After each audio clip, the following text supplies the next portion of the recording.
Haryana cabinet की बैठक में लगी कई अहम फैसलों पर मुहर। 22 अगस्त से शुरू होगा विधानसभा का मानसून सत्र। 21 में से 17 एजेंडे हुए पास। गुरु तेग बहादुर साहिब के 350वें शहीदी दिवस को धूमधाम से मनाएगी हरियाणा सरकार। सीएम नायब सैनिक अधिकारियों के साथ बैठक आज। शहीदी समागम की तैयारियों का लेंगे जायजा। दिल्ली समेत हरियाणा एनसीआर के 5 जिलों में आपदा से निपटने की बड़ी तैयारी। गुरुग्राम, रेवाड़ी, फरीदाबाद, नूंह और पलवल में नेशनल डिजास्टर मैनेजमेंट अथॉरिटी के साथ मिलकर हुई मॉक ड्रिल। पंजाब के स्कूलों में नशा मुक्त पंजाब करिकुलम की शुरुआत। फाजिल्का के अलमीवाला से मुख्यमंत्री भगवंत मान और केजरीवाल ने की शुरुआत। कहा, स्कूलों में पढ़ाया जाएगा नशा मुक्ति सब्जेक्ट। कल से होगी हरियाणा के खेल महाकुंभ की शुरुआत। 26 खेलों में 15,000 से ज्यादा खिलाड़ी दिखाएंगे दमखम। पंचकुला में सीएम नायब सैनिक करेंगे शुरुआत। रबी सीजन के दौरान ओलावृष्टि से खराब फसलों का किसानों को मिला मुआवजा। मुख्यमंत्री नायब सैनी ने 54 करोड़ की मुआवजा राशि 22,000 किसानों के खातों में की ट्रांसफर। पंजाब के मोहाली और नाभा में 2 पंचायतों का लव मैरिज के खिलाफ फरमान। भागकर शादी करने वालों को गांव में नहीं कोई स्थान। साथ देने वालों पर भी होगा एक्शन। उपराष्ट्रपति की चुनाव का ऐलान। 7 से 21 अगस्त तक होगा नॉमिनेशन। 9 सितंबर को होगा उपराष्ट्रपति का चुनाव। भिवानी में देर रात दर्दनाक सड़क हादसे में 4 की मौत, 1 घायल। अनियंत्रित होकर पेड़ से टकराई थी कार। करनाल में फर्नीचर कारोबारी कार में नहर में गिरी। हादसे में पत्नी की मौके पर मौत। पति की तलाश में सर्च ऑपरेशन जारी। हरियाणा राजस्थान बॉर्डर पर लिंक जांच रैकेट का पर्दाफाश। नारनौल स्वास्थ्य विभाग ने मारा छापा। मौके से 3 आरोपी गिरफ्तार। 50,000 में हुई थी लिंग परीक्षण की जांच की डील। गर्भपात के मांगे थे 20,000। चरखी दादरी की बेटी रचना परमार ने दुनिया भर में लहराया भारत का परचम। ग्रीस में आयोजित वर्ल्ड रेसलिंग चैंपियनशिप 2025 में गोल्ड मेडल जीतकर रचा इतिहास। गांव ने रचना की जीत। ढोल नगाड़ों के साथ मनाया जश्न। इस न्यूज हेडलाइंस के प्रायोजक पतंजलि गाय का घी, माँ का भरोसा, प्यार से परोसा।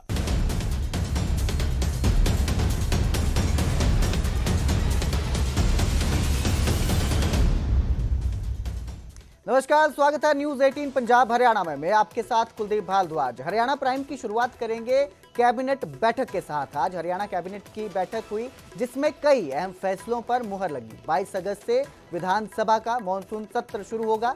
21 एजेंडों में से 17 एजेंडे पास हुए हैं। हरियाणा कौशल रोजगार निगम के तहत कर्मचारियों के लिए एसओपी पर भी कैबिनेट की मुहर लगी है। 60 साल से अधिक उम्र के पूर्व विधायकों को चिकित्सा भत्ता।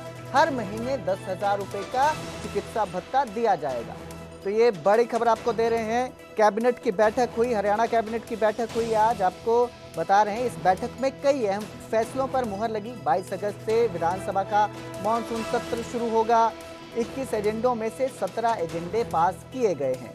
हरियाणा कौशल रोजगार निगम के तहत कर्मचारियों के लिए एसओपी पर भी कैबिनेट की मुहर लगी है। 60 साल से अधिक उम्र के पूर्व विधायकों को चिकित्सा भत्ता मिलेगा। इस बात का भी इस बैठक में फैसला लिया गया। हर महीने 10,000 रुपए का चिकित्सा भत्ता दिया जाएगा। महिलाओं को 21,000 रुपए देने की लाडो लक्ष्मी योजना के रजिस्ट्रेशन पोर्टल की भी खुलेगा। कैबिनेट मीटिंग में एग्रो मॉल एलओटीज को राहत मिली है। तो ये आज बैठक हुई, कैबिनेट की बैठक हुई जिसमें ये सारे फैसले लिए गए हैं।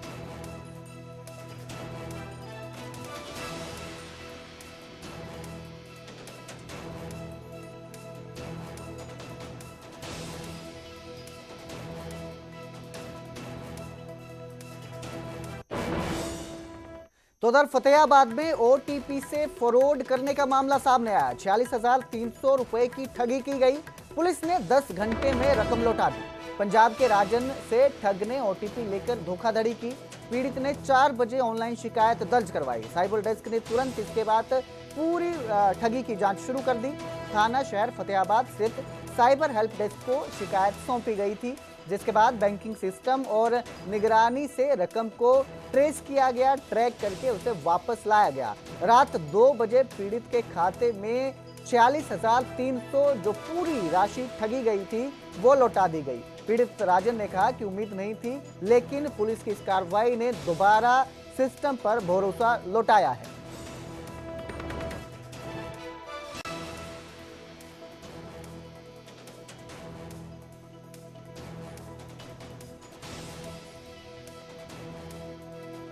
अपलोड हो गया था करीब 2 बजे और मैंने 2:30 बजे पुलिस थाने में फ़ोन लगाया ऑनलाइन और उन्होंने मेरी अच्छे तरीके से मेरी मदद करी और 12 घंटे में मुझे पैसे रिसीव हो गए मेरे 40,300 और मैं पुलिस प्रशासन का बहुत धन्यवाद करता हूँ। आगे बढ़ेंगे, अब बात करेंगे हरियाणा राजस्थान बॉर्डर पर चल रहे लिंग जांच रैकेट की, जिसका भंडाफोड़ हो गया।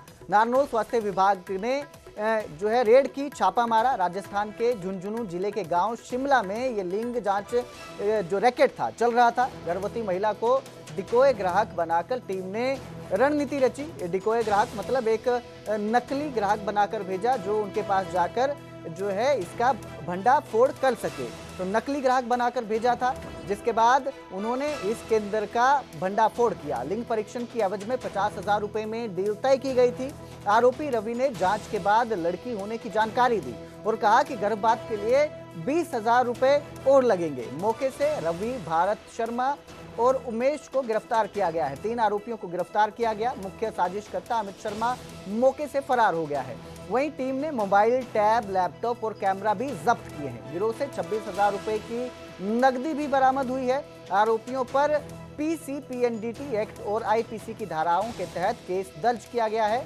बताया जा रहा है कि ये जो गिरोह है ये राजस्थान, हरियाणा, यूपी और दिल्ली में भी सक्रिय है।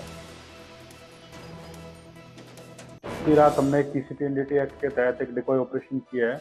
काफी लंबे समय से हमें गुप्त सूत्रों से खबर मिल रही थी कि जो हरियाणा के जो निकटवर्ती जो राजस्थान सटे हुए गांव है वहाँ पे भ्रूण जांच का परीक्षण हो रहा है।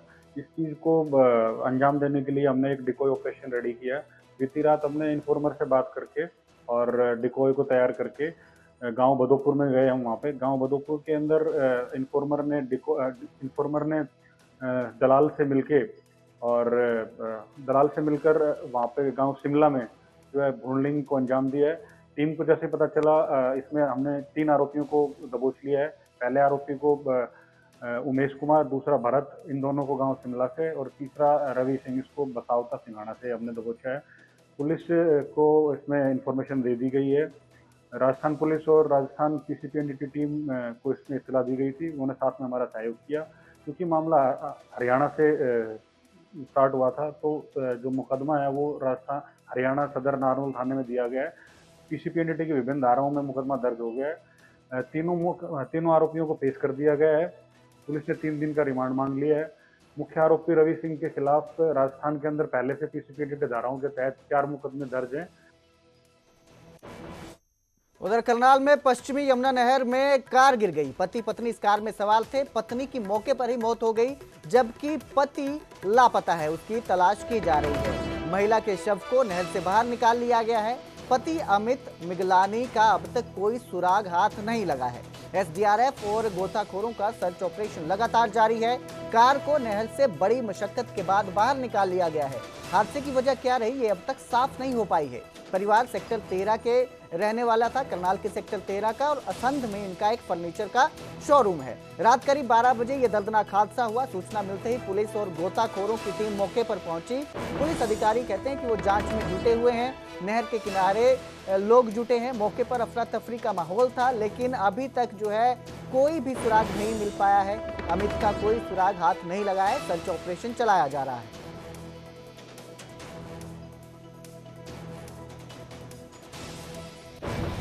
करनाल के कैथल रोड पर पश्चिमी यमुना नहर में कल एक रात के समय में बड़ा हादसा हो जाता है।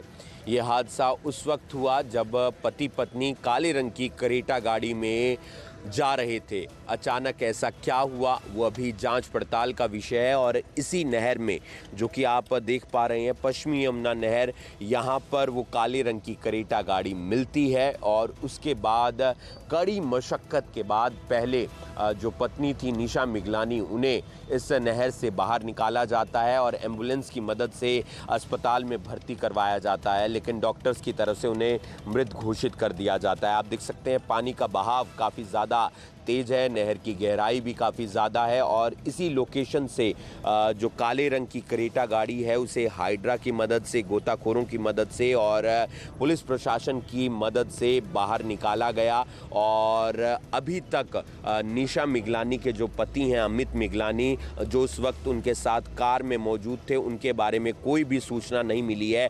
एसडीआरएफ की टीमें बाकायदा यहाँ पर पहुँची हैं और सर्च अभियान लगातार चलाया हुआ है। इसके अलावा बात करें गोताखोरों की टीमें और परिवार की टीमें भी जो है यहाँ पर पहुँची हुई हैं। साथ ही साथ जो विधायक हैं असंध से योगेंद्र राणा वो भी यहाँ पर पहुँचे थे। पुलिस प्रशासन अलग अलग जगह जाकर जो सर्च अभियान है वो चलाए हुए है ताकि अमित मिगलानी के बारे में कोई सूचना मिल सके। करनाल के सेक्टर 13 में अमित मिगलानी रहते हैं। असंध में उनका फर्नीचर का बिजनेस है। कल देर रात वो अपनी पत्नी के साथ गाड़ी पर यहाँ पर आए थे और घूम रहे थे। उसी दौरान अचानक कुछ होता है। संदिग्ध परिस्थितियों में जो गाड़ी है वो पश्चिमी यमुना नहर के अंदर मिलती है और उसके बाद गाड़ी को बाहर निकाला जाता है, महिला को बाहर निकाला जाता है, लेकिन महिला को मृत घोषित कर दिया है और उनके शव को पोस्टमार्टम हाउस में रखवा दिया गया है। देखना ये होगा कि कब तक अमित मिगलानी के बारे में सूचना मिलती है। और एक बात और जो अभी जांच पड़ताल का विषय है, ये कोई हादसा है या फिर कोई और मामला जिसको लेकर पुलिस अभी छानबीन कर रही है।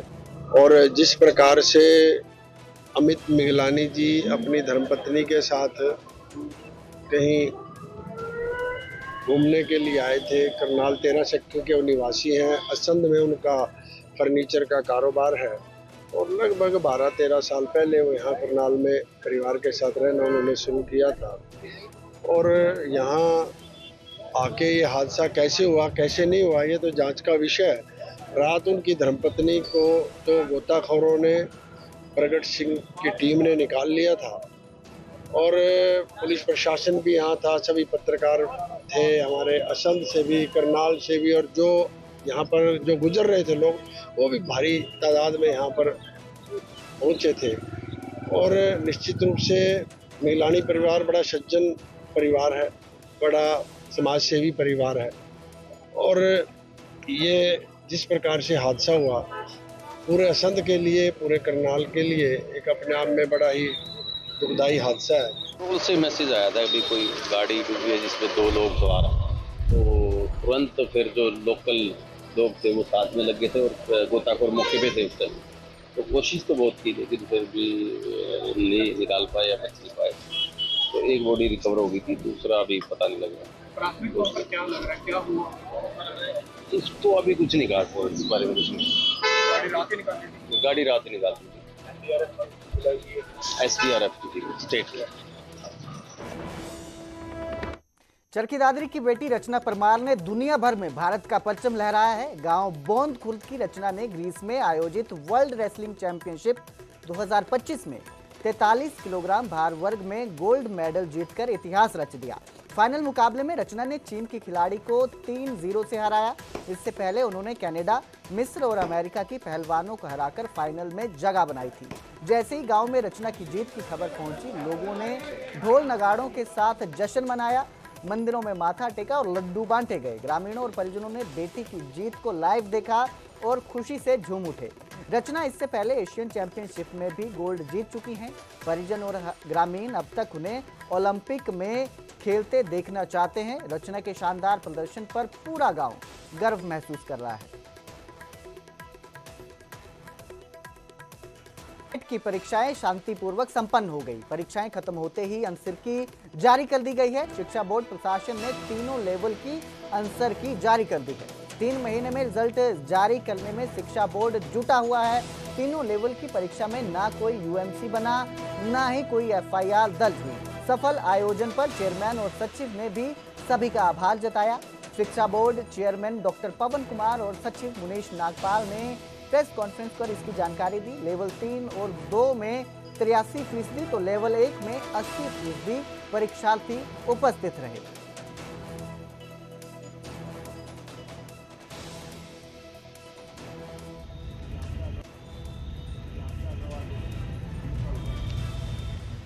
तो 30 और 31 जुलाई को पात्रता परीक्षा आयोजित की गई और यह पात्रता परीक्षा 3 चरणों में थी।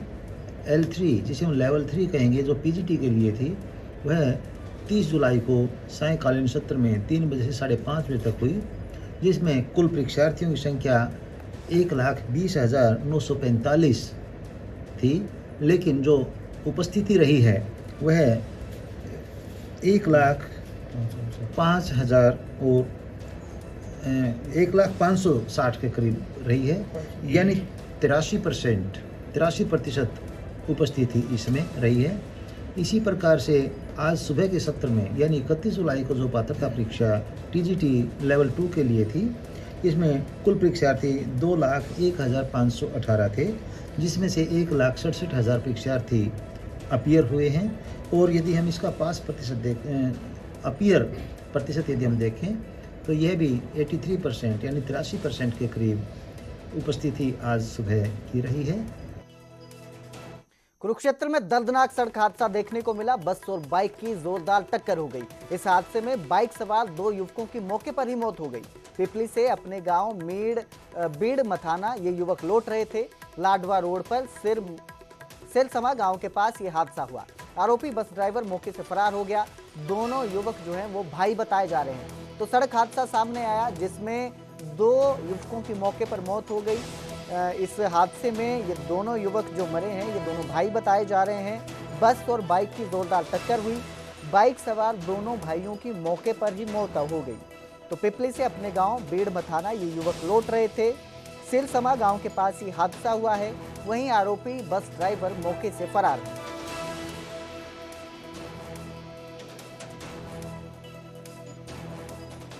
इमरजेंसी में 2 ब्रॉड डेड केस आए थे। दोनों ही का नाम निखिल था और दोनों में से एक की उम्र 18 साल है, एक की 19 साल है।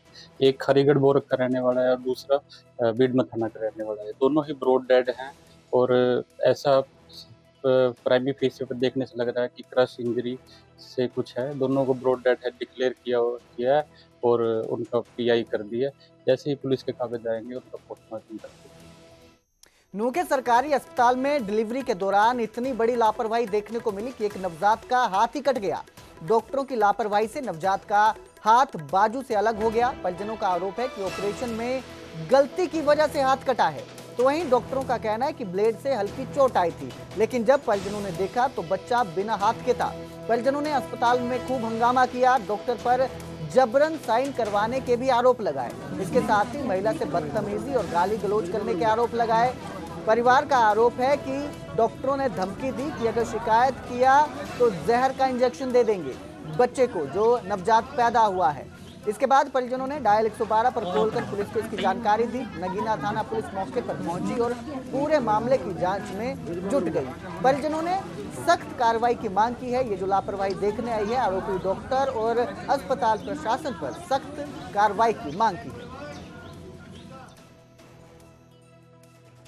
लड़के दिखाने के लिए लाया यहाँ, इसको कोई दर्द हो रहा था। इसने यहाँ में एडमिट कर दी। एडमिट करके इनने कही भैया इसके पानी ना है और भाई हम इसको ऑपरेशन कर दें तो जच्चा बच्चा बच जाऊंगे। ये बूढ़ा सीधा आदमी मान के ये छोरी से सरो भाई देख लो डॉक्टर साहब, आप जैसे चाहो वैसे कर दो। लेकिन 8 बजे 8 साढ़े 8 बजे ऑपरेशन थिएटर में घुसा दिया। वहाँ इन्हें ऑपरेशन या करो है तो जब ये बाहर के निकला इनने कही है तो भाई देख लड़का बच्चा को तो हम बचा पाया, मतलब औरत भी सही बच्चा भी सही, पर बच्चा का हाथ को ना बचा पाया। या से पूछे वो क्यों ना बचा पाया, क्या हाथ में क्या दिक्कत है? क्योंकि ये बात ये काम तो पीछे कहाँ, ये बात तो बाद में की है। पहले तो मैं ऐसा करो इसको लल्लर दे जाओ। हाँ डॉक्टर तब हम तब इसको लल्लर दे जाओ, अरे हाथ जुड़ जाएगा। भाई इसको बताओ जब ये हाथ में कोई इन्फेक्शन हो तो ये कहता कि भाई जुड़ जाएगा, तब लल्लर दे जाओ, जल्दी जल्दी पहुँचा लल्लर। गोहाना में बीती रात हुई तेज बारिश ने जहां मौसम को सुहावना बनाया, वहीं आम जनजीवन को पूरी तरह अस्त व्यस्त कर दिया। शहर की मुख्य सड़कों से लेकर कॉलोनियों तक पानी ही पानी नजर आया। बारिश के बाद गोहाना की सड़कों ने तालाब का रूप ले लिया। कई इलाकों में दोपहिया वाहन सवार गिरते और फिसलते दिखाई दिए, तो वहीं चौपहिया वाहन 4 व्हीलर जो हैं वो भी पानी में फंसे दिखाई दिए, जिन्हें धक्का देकर बाहर निकालना पड़ा। जलभराव के कारण लोगों को जरूरी कामों के लिए निकलना मुश्किल हो गया। बाजारों से लेकर गलियों तक पानी ही पानी दिखाई दिया। नालों की सफाई न होने की पोल खुल गई है। ड्रेनेज व्यवस्था फेल साबित हुई है। सड़कें लबालब होने से पैदल चलना भी मुश्किल हो गया है। लोगों को अपने वाहन घसीटने के लिए मजबूर होना पड़ा है। बारिश की वजह से, नहाने की वजह से गर्मी बहुत ज़्यादा हो रही थी, पर गर्मी से तो राहत मिली है। पर अब इतना पानी भर गया कि दुकानों में, घरों में पानी चला गया और दुकानदारी सारी ठप हो गई। आज देखो कितना पानी हो गया है आने जाने में, और लाइट वगैरह भी जा रही, लाइट की वजह से भी दिक्कत आ रही है। गुरुग्राम, पलवल और फरीदाबाद में आज भूकंप और रासायनिक आपदा के दौरान राहत और बचाव को लेकर एक मॉक ड्रिल की गई। इसका मकसद एजेंसियों के साथ तालमेल और तत्परता को परखना था। गुरुग्राम के 5 अलग अलग स्थानों पर ये मॉक ड्रिल की गई। इसमें एनडीआरएफ, एसडीआरएफ, दमकल विभाग, पुलिस, स्वास्थ्य विभाग, नगर निगम और सिविल डिफेंस सहित तमाम एजेंसियां शामिल रही। ड्रिल के दौरान यह दर्शाया गया कि अगर भूकंप या केमिकल हादसे की स्थिति पैदा होती है तो कैसे तुरंत राहत और बचाव कार्य शुरू किया जाए। उद्योग, मॉल, स्कूल और अस्पताल जैसी जगहों को मॉक ड्रिल के लिए चुना गया था ताकि अलग अलग परिदृश्यों में एजेंसियों की तैयारी का आंकलन हो सके। वहीं फरीदाबाद के सेक्टर 12 लघु सचिवालय में भी मॉक ड्रिल के जरिए राहत कार्यों का अभ्यास किया गया। इसमें फायर ब्रिगेड, एम्बुलेंस की सक्रियता साफ तौर पर नजर आई। जो आदेश दिए गए थे, हमें फर्स्ट एड पोस्ट और रिलीफ कैंप लगाने के लिए गए थे और कैजुअलिटी को बाहर निकालने के लिए। जैसे ही भूकंप का हमें संकेत मिला, मेरी टीम यहाँ पर अपने आप यहाँ पहुँची है और यहाँ पहुँचते ही हमने अपना सेटअप किया, फर्स्ट एड पोस्ट लगाया, रिलीफ कैंप लगाया और आदेश पाने पर हमने अंदर एंट्री करके कैजुअलिटी निकाली है। और कैजुअलिटी को जो हमने निकाली है, विभिन्न ट्रांसपोर्ट विधि से जो हमारे फर्स्ट एडर हैं, उन्होंने अपनी तकनीक से उन्होंने अपने बाहर निकाल के उनको फर्स्ट एड देकर हॉस्पिटल में मूवमेंट किया। तो इस तरह की मॉकड्रिल से क्या कुछ सीखने को मिलता है आपको? ये हमें तकनीक सीखने को मिलती है कि हमें ये पता चलता है कि अगर कोई कैजुअलिटी इस तरह से है अंदर, हमें किस तरीके से हमें बाहर निकालना है और उसको किस तरह से हमने ट्रांसपोर्ट, हमने हॉस्पिटल पहुंचाना है, कुछ कमी है और कितने समय में हमने वहाँ पहुँचाना है। भारत सरकार की एक्सरसाइज सुरक्षा चक्कर प्रोग्राम के तहत आज पलवल में डिसास्टर मैनेजमेंट के लिए मॉक ड्रिल करवाई गई। इस मॉक ड्रिल में मुझे 8:57 पे हमें पता चला कि एक अर्थक्वेक आया है।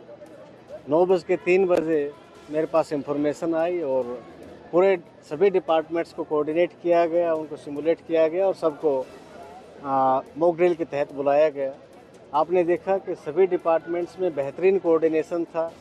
एनडीआरएफ, एसडीआरएफ की टीम, रेड क्रॉस, जिला प्रशासन की disaster management teams, public health, सभी ने आकर के अपना अपना बेस्ट यहाँ दिया। लगभग 150 पेशेंट्स अंदर फंसे हुए थे, उनको बाहर निकाला गया। आपने देखा किस प्रकार एनडीआरएफ ने दरवाज़ा काट करके पहले सीबीआरएन की अपनी टीम भेजी ताकि किसी भी प्रकार के केमिकल, बायोलॉजिकल, रेडियोलॉजिकल या न्यूक्लियर कोई इशू है तो उसको आइडेंटिफाई किया जा सके और उनको बाहर निकाला जा सके। ये एक्सरसाइज मुख्यतः अभी जो मैन मेड और नेचुरल डिसास्टर्स हैं उनके तहत की जा रही है। प्रधानमंत्री जी के आदेश पे पूरे एनसीआर में आज ये एक्सरसाइज हुई है और इसका मुख्य उद्देश्य यही है कि जब भी कोई डिसास्टर आता है तो सिविल सोसाइटी फर्स्ट रिस्पोंडेंट होता है। इसीलिए इसमें हमने एनसीसी, एनएसएस के बच्चे व स्कूल के बच्चों को, कॉलेज के बच्चों को भी इंक्लूड किया। तो वहीं हरियाणा सरकार गुरु तेग बहादुर जी का शहीदी दिवस मनाएगी। सीएम नायब सिंह सैनी अधिकारियों के साथ आज बैठक करेंगे। शहीदी समागम की तैयारियों का जायजा लिया जाएगा। चंडीगढ़ स्थित हरियाणा निवास में शाम 4 बजे ये बैठक होगी। संपूर्णता अभियान सम्मान समारोह को लेकर सीएम की यह बैठक है। तो आपको बता दें कि गुरु तेग बहादुर जी का शहीदी दिवस मनाया जाएगा, हरियाणा सरकार मनाएगी। सीएम नायब सिंह सैनी अधिकारियों के साथ आज इसको लेकर बैठक करेंगे। साथ ही सीएम जो है तैयारियों का भी जायजा लेंगे।